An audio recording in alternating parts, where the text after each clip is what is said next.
Bismillahirrahmanirrahim. Assalamualaikum warahmatullahi wabarakatuh. Perkenalkan, nama saya Sanafi, NIM 22152072,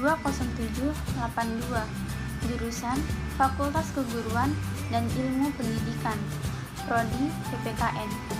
Di sini saya akan membahas tentang yang pertama, pengertian ilmiah dasar, tujuannya dan fungsinya. Yang kedua, bagaimana pengembangan ilmu pengetahuan pada manusia zaman dulu dan sekarang. Yang ketiga, tentang metode ilmiah dan pengimplementasinya. Yang keempat, dampak positif dan negatif tentang perkembangan iptek. Ilmu alamiah dasar atau sering disebut juga dengan ilmu pengetahuan alam merupakan pengetahuan yang mengkaji tentang gejala-gejala dalam alam semesta, termasuk di muka bumi ini. Gejala alam yang ada di sekitar kita, contohnya ini seperti banjir. Banjir disebabkan karena dua faktor. Yang pertama, karena alam itu sendiri. Yang kedua, karena ulah manusia. Tujuan ilmu alamiah dasar adalah untuk memperluas wawasan pengetahuan serta membantu mengembangkan kemampuan mahasiswa dalam berperilaku terhadap lingkungan. Selanjutnya, fungsi alamiah dasar. Fungsi ini memberikan wawasan kepada mahasiswa tentang konsep-konsep alam agar dapat peka dan tanggap terhadap masalah-masalah alam yang ada di sekitar kita. Yang kedua, perkembangan ilmu pengetahuan pada manusia zaman dulu dan sekarang. Perkembangan ilmu sesungguhnya tidak bisa dilepaskan dari rasa keingintahuan yang besar, diiringi dengan usaha yang sungguh-sungguh melalui penataran, percobaan, penyempurnaan, dan berani mengambil resiko yang tinggi, sehingga menghasilkan penemuan yang bermanfaat.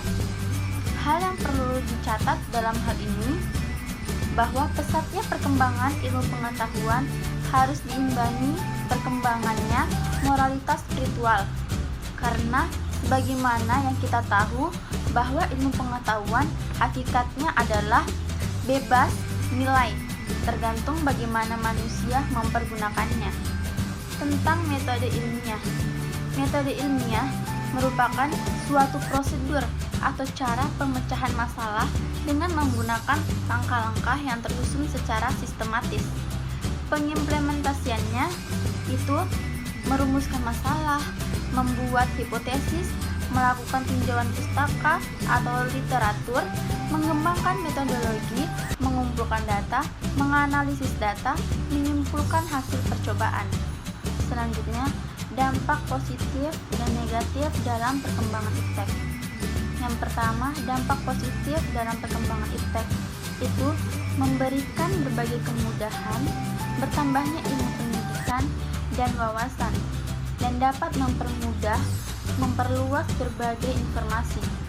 Munculnya media massa, contohnya dengan media elektronik sebagai sumber ilmu dan pusat pendidikan, seperti jaringan internet. Dampak negatif perkembangan iptek itu yang pertama, anak dapat kehilangan kemampuan berbaur dengan masyarakat karena cenderung nyaman dengan kehidupan online. Yang kedua, pelajar jadi sering bermalas-malasan karena adanya handphone. Yang ketiga, anak di usia dini dapat bisa atau melihat dan mengakses pornografi, perjudian, penipuan dalam situs online. Yang selanjutnya, munculnya kejahatan di internet. Yang selanjutnya, referensi yang didapat belum tentu akurat. Sekian dari saya. Wassalamualaikum warahmatullahi